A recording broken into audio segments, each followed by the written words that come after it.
Well, thank you very much. It's my great honor to have the very popular, and by the way, great athlete, one of the greatest, but very popular Prime Minister of Pakistan. We have many things to discuss, military and terrorism and trade, and I think we're going to spend a lot of time talking about trade because we do very little trade with Pakistan compared to what we could be doing and should be doing when our countries really get along perfectly, and I think we're having that start. We're going to have that start. But there's tremendous upside with respect to trade. One of the things we're going to be discussing too is hostages, perhaps the polio vaccine, because Pakistan is one of the countries, and we'll talk about that as to what your feeling is on that. But we have a situation in Pakistan where we want to talk about the polio or the possible polio vaccine. And I think we're going to have great meetings. We're going to be spending a long time together. We have our representatives meeting right after we're finished, and we just came out, Mr. Prime Minister, with tremendous economic numbers for the United States, the best we've ever had. We have the best economy we've ever had, and I think we can shift some of that over to Pakistan. We should be doing tremendous business together, so I look forward to it. Inshallah. And it is an honor to have you with us. Thank you very much. Please. Well, I've been looking forward to this meeting since I assumed office as Prime Minister of Pakistan. I mean, the United States is vital for Pakistan. We have links which have gone back since Pakistan became independent. We've been fighting wars together. First, Soviet invasion of Afghanistan, Pakistan was a frontline state, allied to the US, and then again the war on terror, which was after 9/11. So I look forward to my conversation with you. Mr. President, Pakistan has been your allies for 14 years in the Afghan war. So faced terrorism, faced economic disaster, and all that, and still we were taken to the court with all the accusations that Pakistan is not a responsible state. Now, while India and US has developed an alliance in the region, how you plan to foresight about the past-US relationship, how they can be strengthened with India, number one, and secondly, after your campaign, what kind of promises, if you are elected again, what kind of promises you are going to make? Okay, that's a big question. That could go on for hours, that answer.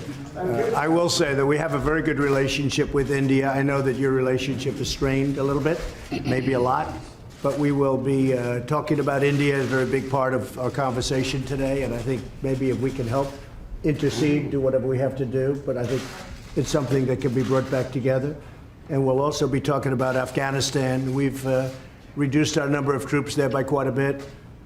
We are continuing to reduce troops in Afghanistan. We're working with Pakistan and others on getting an agreement signed, as you know, and we'll see what happens. But we will be talking about India and Afghanistan, very much so. The Washington Post is reporting today that Huawei had a relationship with North Korea to build their commercial wireless network. Have you been briefed on that? Do you have concerns? I know all about it. I know all about Huawei. I know all about 5G, and we're working on it. And we have companies that are now getting very, very strong in that department. And we're going to have 5G. We're going to have the best 5G in the world, just like we have everything else. Our Silicon Valley cannot be competed with. There's nobody that can compete with Silicon Valley for the brain power or for what we do. And nobody was focused on 5G, but now they are. And we have great companies going into 5G, even if they don't want it to. A lot of them were very happy doing what they were doing, but now they're going, at my request, they're going into 5G. So we don't need anything from anybody. North Korea. What? The Post is reporting about Huawei's relationship with North Korea. Well, we'll have to find out. Our relationship with North Korea has been very good. We've really established a good relationship with Kim Jong-un. I have personally. There's no rocket testing. There's no missile testing. We're getting our remains back. We got our hostages back. And we have a very, very good relationship, the two of us, and that's very important. There's been no nuclear testing. And what they're doing with 5G will be, we'll have to see. I'll find out. Sir, this is Jahan Ali from ARY News TV Pakistan. Say it again? Sir, this is Jahan Ali from ARY News TV Pakistan. Lindsey Graham, when he met Imran Khan, he says, you both are kind of same personalities. You are the president who fulfilled all your promises you made I in do. the campaign. I do. And the same like Imran Khan, he's also Yeah. fulfilling all his promises. So how do you see this meeting, like the same kind of person, straight to the point? Well, I think we're going to have a great meeting today. I know that it's an important meeting. I consider this a very important meeting because I think we haven't met the potential of either country. I think the potential with Pakistan and likewise the opposite way. I think we have not even come close to meeting it. There is tremendous potential between our country and Pakistan. I think Pakistan's going to help us out to extricate ourselves. We're like policemen. We're not fighting a war. If we wanted to fight a war in Afghanistan and win it, I could win that war in a week. I just don't want to kill 10 million people. Does that make sense to you? I don't want to kill 10 million people. I have plans on Afghanistan that if I wanted to win that war, Afghanistan would be wiped off the face of the earth. It would be gone. It would be over in literally in 10 days. And I don't want to do that. I don't want to go that route. So we're working with Pakistan and others to extricate ourselves, nor do we want to be policemen, because basically we're policemen right now. And we're not supposed to be policemen. We've been there for 19 years in Afghanistan. It's ridiculous. And I think Pakistan helps us with that because we don't want to stay as policemen. But if we wanted to, we could win that war. I have a plan that would win that war in a very short period of time. You understand that better than anybody. We've been in there not fighting to win, just fighting to, they're building gas stations. They're rebuilding schools. The United States, we shouldn't be doing that. That's for them to do. But what we did and what our leadership got us into is ridiculous. But I think we'll have some very good answers on Afghanistan very quickly. Mr. President, Jerry Nadler says the Mueller report lays out evidence of high crimes and misdemeanors. Yeah, go ahead. You go ahead. Go ahead. On Wednesday, This is does that Bhatia concern you from on GTV Wednesday? Network Pakistan. Pakistani army has fought war against terror, and it has fought definitely and gave sacrifices in protecting Pakistan-Afghanistan border as well. But Pakistan's sincerity was always doubted. Coalition Support Fund was suspended by the US Defense Department. So at this time when Pakistani economy is facing great trouble, are you going to restore any package for Pakistan? So we are going to, that's right, we were paying $1.3 billion to Pakistan as aid, working for many years. The problem was Pakistan, this is before you, Pakistan was not doing anything for us. They were really, I think, subversive. They were going against us. And this is something we'll be I ended that about a year and a half ago, the $1.3 billion. And I tell you what, to be honest, I think we have a better relationship with Pakistan right now than we did when we were paying that money. But all of that can come back depending on what we work out. We're working out things that are very important. We have I consider this very important. We're working out things that are very, very important. And I think at the end of this, at the end of a very short time, we're going to have a very great relationship with Pakistan. And we should. It's a great country. They're great people. I have many friends from Pakistan. Living in New York, I have a lot of Pakistani friends, I will tell you that. And they're great people. Smart, tough. They are tough. There's no question about that. They're like him. They're tough. Mr. President, you voted on Wednesday. No, I'm not going to be watching. Probably, maybe I'll see a little bit of it. I'm not going to be watching Mueller because you can't take all those bites out of the apple. We had no collusion, no obstruction. We had no nothing. We had a total no collusion finding. The Democrats were devastated by it. They went crazy. They've gone off the deep end. They're not doing anything. They're not doing health care. They're not doing infrastructure. They're not lowering drug prices. I'm lowering drug prices. First time in 53 years that drug prices went down last year. 53 years. And I'm doing that without the help of Congress, which makes it much tougher to do. Because if they worked with us, I could get drug prices down in half. But the Democrats don't seem to care about drug prices. All they care about is a phony investigation where the report was written. It said no collusion. The report was written, and the Attorney General, based on the report, was easily able to find there was no obstruction. There's no nothing. They're wasting their time. And Robert Mueller, I know he's conflicted. He had There's a lot of conflicts that he's got, including the fact that his best friend is Comey. But he's got conflicts with me, too. He's got big conflicts with me. As you know, he wanted the job of the FBI director. He didn't get it. And we had a business relationship where I said no. And I would say that he wasn't happy. Then all of a sudden he gets this position.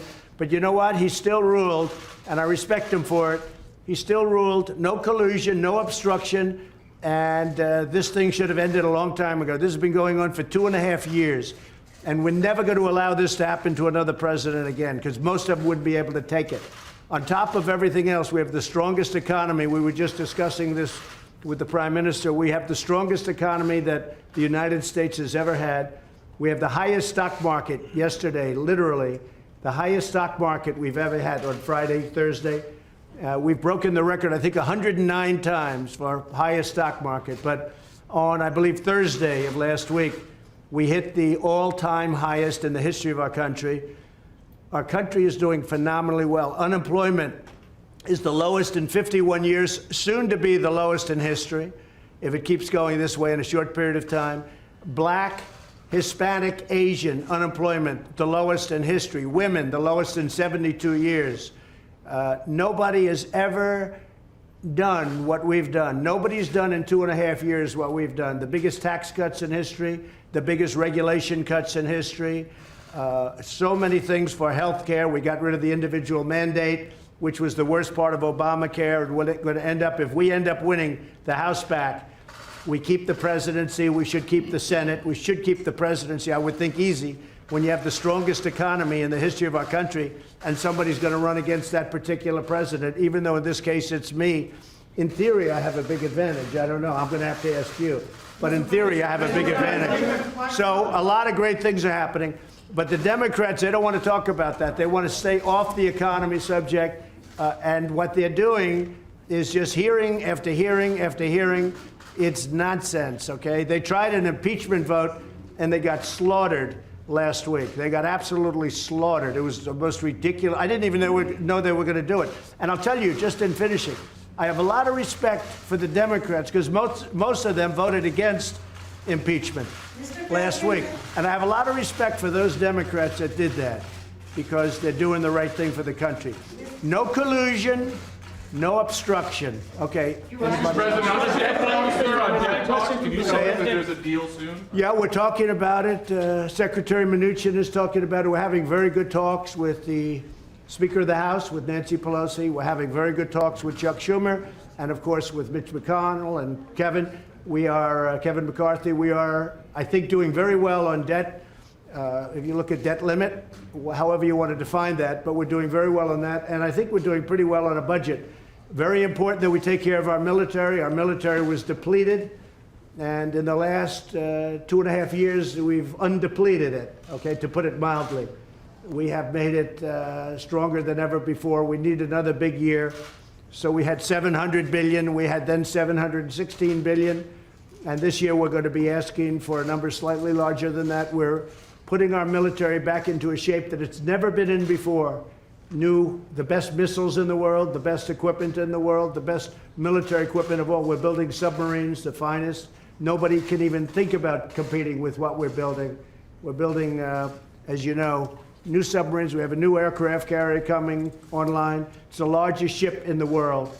It's so large that maybe I could even land a plane on top of it, okay? But it's a big one. President Gerald Ford. It's a phenomenal ship. So what we're doing is incredible things for our country. You know, just about, and I might say this about the military equipment. It's all made in the USA. Everything, 100%. It's all made in the USA, and you know, it's one of the reasons our job numbers probably are so good, lowest unemployment. Yeah. Mr. President, will you be visiting Pakistan, as you described Pakistan as a great country? So he will be definitely extending your invitation. So would you be visiting Pakistan? Well, I can't say that yet, because so far he has not extended me an invitation. And after today's meeting, maybe he won't, but I have a feeling he might. Yes, I'd love to go to Pakistan at the right. Yes, please. Behzad Slimi here from Pakistani news channel Ab Tak. Is there any exact date or time frame of U.S. troops withdrawal is under consideration at your administration? Are you talking about from Afghanistan? Yes. Yeah, we have already withdrawn quite a few, and we're doing it very slowly, very safely. And we're working with Pakistan and with, as you know, we're negotiating with the Taliban. And we are doing, I think, very well in that regard. Again, it's something that we could do. We could go one of two ways. We could do a number the likes of which they've never seen before and win it very quickly. I don't want to do that. I don't want to do that because you're talking about millions of people, and I don't want to do that.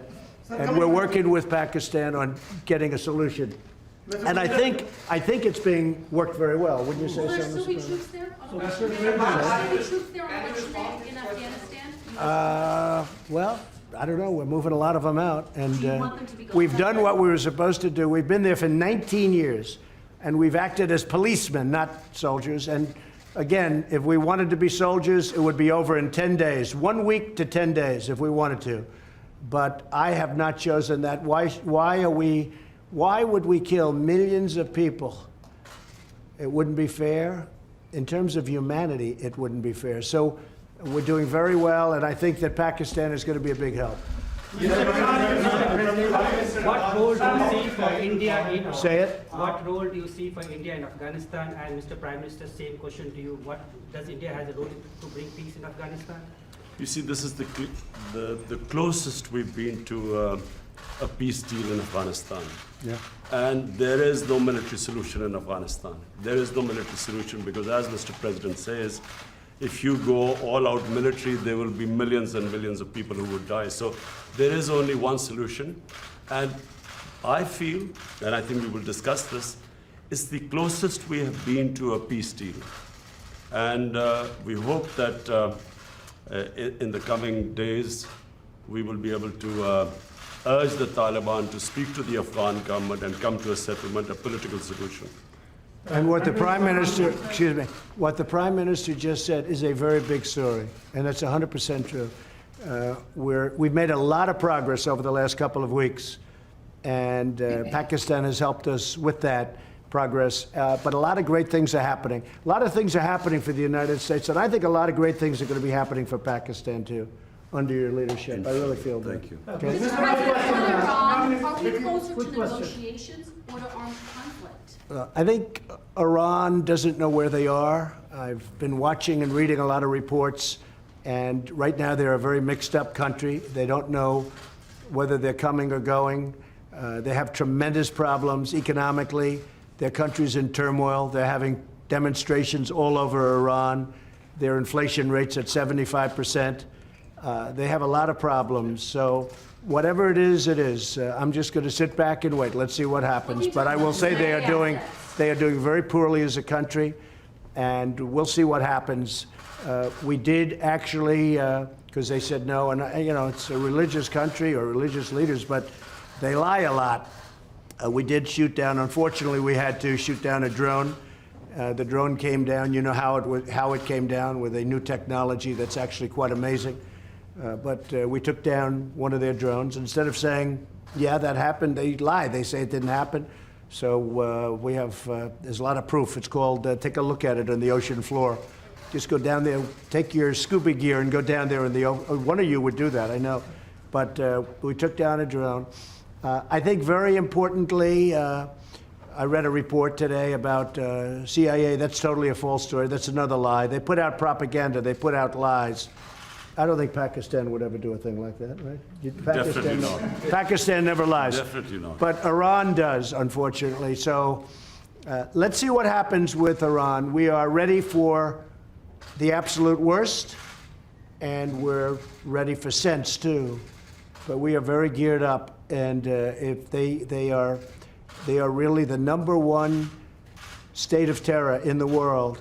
Now, I have to say they've pulled back because their money is running very low. The deal that President Obama made was a disaster because it was such a short term. It didn't cover ballistic missiles, and they couldn't see the important sites. Under this, you couldn't inspect the important sites. There were many things wrong. And of course, they gave $150 billion plus $1.8 billion in green, beautiful cash. That's called many plane loads of cash. I think Pakistan would like to have some of that cash. But they gave $1.8 billion in cash, which is unthinkable. And instead of being respectful and thankful, which frankly they should have been to the United States and to President Obama for making that ridiculous deal, instead of being respectful, they put their finger up in the air, and this finger, the thumb, they put their finger up in the air and they disrespected the United States. They shouldn't have done that. That was a big mistake. One of the best things I've done is terminate that ridiculous deal. If they want to make a deal, frankly, it's getting harder for me to want to make a deal with Iran because they behave very badly. They're saying bad things, and I'll tell you, it could go either way, very easily, very easily. And I'm okay either way it goes. Mr. Yeah, go ahead. Are you from Pakistan? Yeah, I'm from Pakistan. Good. I want a couple of Pakistani reports. Yeah. I like them much better than our reporters. Question, 92 News, Khurram Shahzad. Question is, what do you think Pakistan could not deliver in 18 years, and you have so much hope now that it could deliver? What are those things that Pakistan? You mean what they didn't do to end the war? 18 years. Well, I don't think Pakistan. Look, I don't think Pakistan respected the United States. I don't think Pakistan respected its presidents. And I think Pakistan could have done a lot. I think Pakistan can do a tremendous amount with respect to Afghanistan. They didn't do it, and I don't blame them because they were dealing with the wrong president. Who knows? But I think Pakistan could have done, they're helping us a lot now. I think they could have helped us a lot in the past, but it doesn't matter. We have a new leader. He's going to be a great leader of Pakistan. And we have a new leader here, sort of new. I'm 2.5 years now, getting to be 3 years. Can you believe it? You're going to find time flies. But no, I think Pakistan could have done a lot, but they chose not to. And that's because they did not respect U.S. leadership. That's all. Well, I'll let you know that very quickly. I'll let you know. I mean, I'm going to know soon. It's not going to be like a long-term thing. I figure things out very quickly. So the question was, that's probably the best question you've asked in a long time. First time, she's always asking Mueller. She's been asking this Mueller thing for 3 years. It's your best question. So I have to focus on that because that's such a great question. I think Pakistan is going to do a lot. I really do. I think Pakistan is going to make a big difference. I think Pakistan will save millions of lives in Afghanistan because I really believe they have a power that other nations don't have with respect to Afghanistan. And I will say, as of this moment, they're working very hard and very nicely. Mr. President, and video of protesters in Hong Kong and these ongoing protests being beaten by gangs, and potentially the Hong Kong and Chinese governments sort of looking the other way, allowing these peaceful protesters to be beaten. Have you seen any of that footage? Have you been briefed on any of that? Do you have Well, I any have. messages to Beijing and China? You know, I know President Xi. We're working on trade deals right now. We'll see what happens. Meantime, they're paying us billions and billions of dollars of tariffs, which is fine with me. But I know that they're working. I know that's a very important situation for President Xi. And you know, you could say what you said, but you could also say that he has allowed that to go on for a long time, and you know, it's been relatively. I think it's been relatively nonviolent. Do you believe that protesters should be allowed to protest on the streets in Hong Kong as they've been doing? Well, they are. I mean, they are. I don't think China has stopped them. China could stop them if they wanted. I think that, again, I'm not involved in it very much, but I think President Xi of China has acted responsibly, very responsibly. They've been out there protesting for a long time. I've never seen protests like it where you have that many people. It looks like 2 million people. Those are big protests. But I think that I hope that President Xi will do the right thing. But it has been going on a long time. There's no question about it. Mr. President, even your critics. Anybody want to take a question from me? Prime Minister again, Jhanwari from Hawaii News. Mr. Prime Minister, Mr. President made good remarks about Pakistan and said that Pakistan can help a lot to end the violence in Afghanistan. The dialogue process and reconciliation process. So what really Pakistan can do to bring peace, because you are also accompanied by your military commander, General Bajwa, and other security team. So what solution Pakistan, what strategy paper you have to push forward the peace and reconciliation process in Afghanistan and assurances to the US yesterday? Well, number one, this is the longest war that the United States has ever fought. It's almost 19 years. Number two, I am one of those who always believed that there was no military solution. Because anyone who knows the history of Afghanistan, you just have to look back at the history. There was always going to be a political settlement at the end. And I have to compliment President Trump because he has now forced people to end the war, to have a settlement. And that's where I think Pakistan is playing a very important role, because Pakistan has a 1,500-mile border with Afghanistan and all the areas where the trouble is, which is the eastern side of Afghanistan. So this is a critical time. I'm looking forward to my talks with President Trump. We have our military leadership here, because this is obviously a security situation. And what we want is understanding between the two countries. I can assure President Trump that whatever we will be saying will be we will be straight with them. There will never be any question of any doubt on Pakistan's intent, because apart from Afghanistan, the country that wants peace in Afghanistan more than any other country is Pakistan, because we get directly affected by it. And Pakistan needs stability. We have had 15 years of fighting this war on terror, over 70,000 Pakistani casualties, over $150 billion lost to the economy. So we desperately want peace. And I'm happy that President Trump has pushed this forward. So we hope, I'm looking forward to these talks. Prime Minister, can you... Prime Minister, and apart from Afghanistan, there is another security threat in South Asia, and that is Kashmir dispute unresolved by the United Nations and even by the US, who voted in support of that resolution in the UN. Now, are you going to make any kind of submission and intervention of President Trump? And the same question to Mr. President Trump. Is he going to play any role in that? Okay, he's got it. I've got a question. I will be asking President Trump. It's the most powerful country in the world, the United States. It can play the most important role in bringing peace in the subcontinent.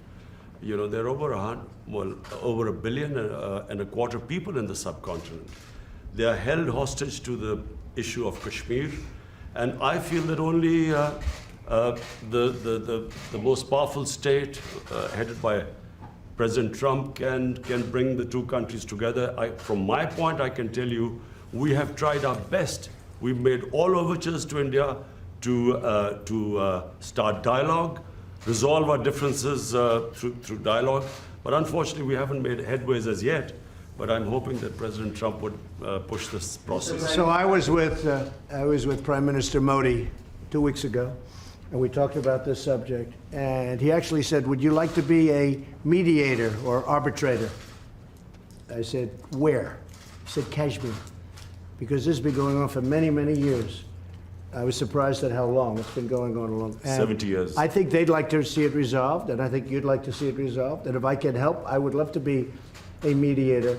It shouldn't be, I mean, it's impossible to believe two incredible countries that are very, very smart, with very smart leadership, can't solve a problem like that. But if you would want me to mediate or arbitrate, I would be willing to do that. President, I can tell you that right now, you will have the prayers of over 1 billion people if you can mediate and resolve this issue. It should be resolved. So, but he asked me the same thing, so I think there's something. So maybe we'll speak to him, or I'll speak to him, and we'll see if we can do something. Mr. President, even because I've heard so much about Kashmir. Yes. Such a beautiful name. It's supposed to be such a beautiful part of the world, but right now there's just bombs all over the place. They say everywhere you go you have bombs, and it's a terrible situation. Been going on for many years. If I can do anything to help that, let me know. Let me give you one thing on Afghanistan as an example. So a lot of you don't know this, but we dropped the largest non-nuclear bomb ever built in history. We dropped it in Afghanistan. We were getting ready to make many of those bombs. This left a hole that it took out a lot of the tunnels and everything else, but it left a hole in the earth that looked like the moon. It looked like a crater from the moon, still there. Nobody's ever seen anything like it. People heard it 15 miles away. They said, what was that? It shook the earth. Non-nuclear, the largest ever made by far.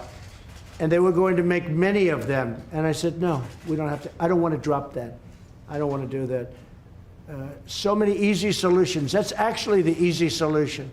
And they'd come in and they'd say, let's have peace, but you don't have to do that. I think we're going to be very successful without having to go that route. And I have tremendous confidence in the Prime Minister. All right, one or two more. Go ahead. Go ahead, please. This is the main question. Are you going to raise the issue of Turkish treaty with Imran Khan and President to you regarding the freedom of the press in Pakistan? There are a lot of curbs on the freedom of press, on the media, on the journalists. Can you comment on that? Go ahead. Pakistan press, to call Pakistan press as if there are curbs on it. Pakistan has one of the freest presses in the world. All you have to do is, since I've been the Prime Minister in the last 10 months, I mean, the criticism I have received from my own press, unprecedented. So to say that there are curbs on Pakistan press is a joke. When you say unprecedented, it can't, wait a minute, wait. There's no way you're treated worse than I am. Mr. Prime Minister, you are fighting, Mr. Prime Minister. You're going to have to speak because I didn't hear your words. Yes, the question was, are you going to raise the issue of freedom or release of Dr. Freedom of the press? Dr. Shakila. Oh, yes. The doctor who helped. We will do that. We will. We're talking about hostages. We're talking about hostages being held in various places. I've had very good luck with hostages, with North Korea, with many places. They've treated us with respect, and I appreciate it. Made a big difference. We have 2 or 3 hostages that we're talking about. That's one of the gentlemen that we have heard about. And we will be discussing that with many other subjects. Yes, we will. And President Trump, just a minute, President Trump, we will be giving you good news about the 2 hostages in a month. Thank you. Mr. Prime Minister, you are fighting. North Korea, sir. North Korea, sir.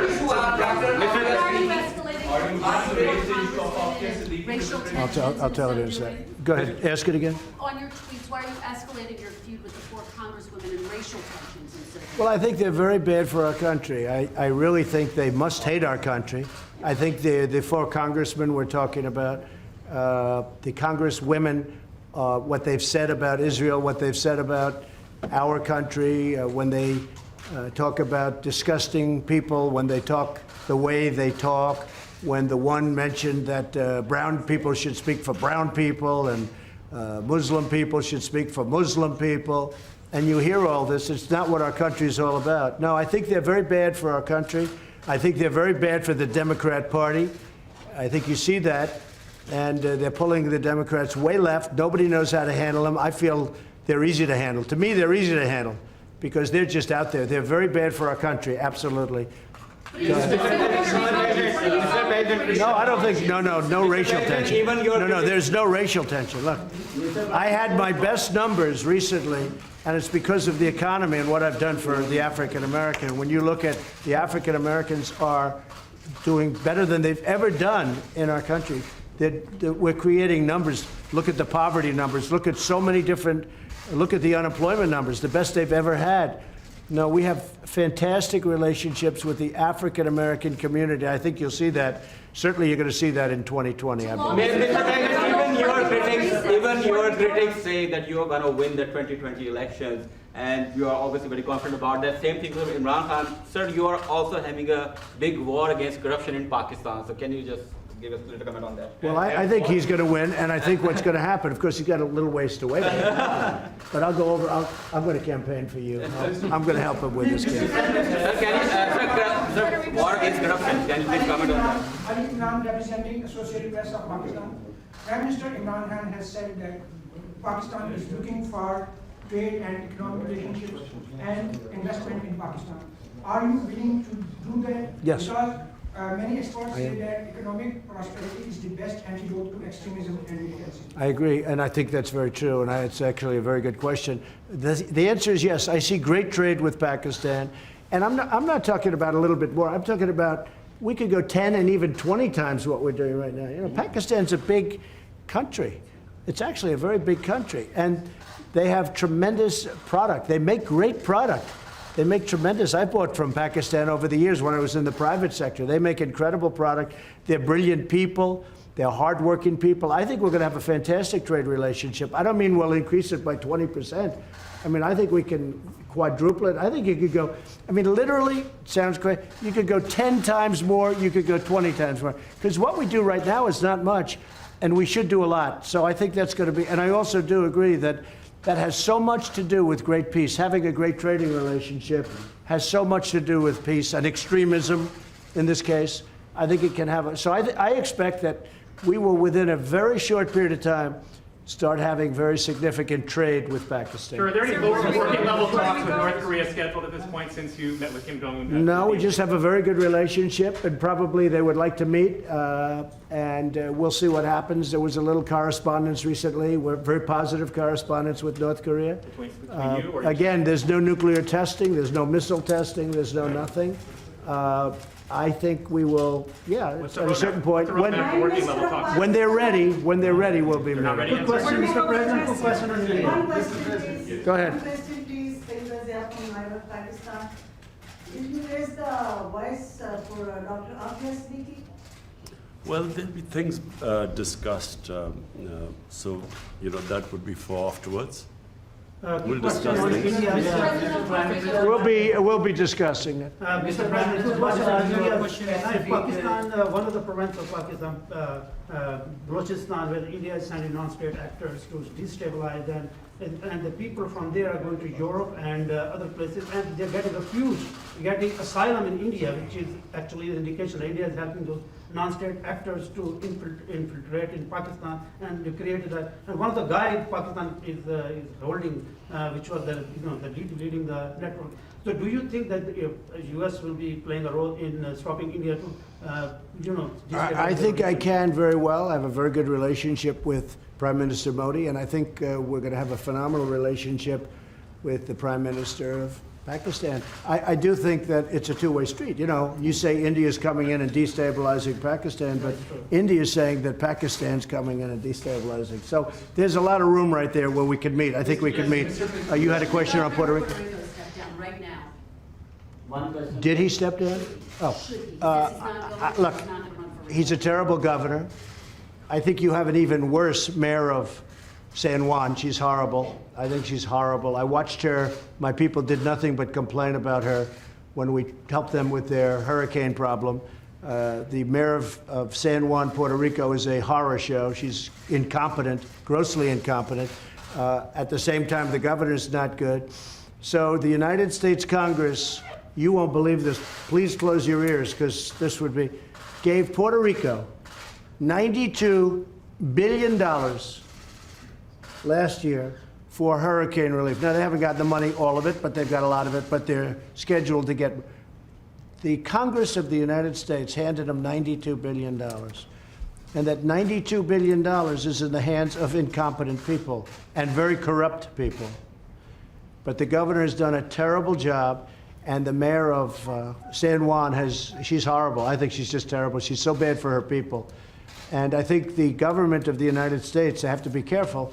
I'm the best thing that ever happened to Puerto Rico, because we did a great job in Puerto Rico. They don't like to give me the credit for it, but we did a great job. I have many Puerto Rican friends. I have a real understanding of Puerto Rico. I've had jobs in Puerto Rico. I think the most successful, I owned the Miss Universe contest, the pageants, and we had them in Puerto Rico twice, and I'll tell you, we had tremendous successes. In fact, they said literally 100%, this never happens, almost, I think it was close to 100, but 100% of the island itself was watching. They liked those pageants. Now, I've had a great relationship with Puerto Rico. I'm the best thing that ever happened to Puerto Rico. But Congress has given them $92 billion. Pakistan would like some of that, right? 92, not 1.3, because Pakistan was getting 1.3. $92 billion, and the money is squandered and wasted and stolen. And I'll tell you what, the senators are not happy about it, and Congress is not happy about it, because you really do. You have incompetent, totally, grossly incompetent leadership at the top of Puerto Rico. The people of Puerto Rico are great. And the people of Puerto Rico like me, and they should, because nobody's given them what I give them. But the leadership is corrupt and incompetent. Thank you very much, everybody. Thanks.